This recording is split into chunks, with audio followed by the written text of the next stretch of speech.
এই আসামি আসামি আজাদকে সব 302 ধারার অপরাধে দোষী সাব্যস্ত করে সর্বোচ্চ সাজা মৃত্যুদণ্ড প্রদান করেন এবং 30,000 টাকা অর্থদণ্ড প্রদান করেন এবং অনাদায়ে 3 মাসের সশ্রম কারাদণ্ড প্রদান করেন। এই মামলা একজনই আসামি ছিল, এফআইআর একজন আসামি ছিল। ঘটনা 27/7/2023 তারিখ আসামির বাড়িতেই ঘটনা, 14 গ্রামে 27/7/2023 তারিখ। এবং আজকে যে চার্জ গঠন করা হয়েছে আপনার 15/11/2025। আজকে কিন্তু তারিখটা হতে কত, আজকে তারিখটা হয়েছে 18/8/2026। চার্জ গঠনের পরে আমাদের 1 বছর লাগে নাই।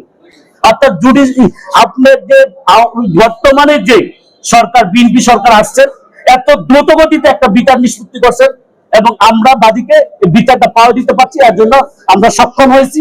এর জন্য আমরা সরকারকে ধন্যবাদ জানাই।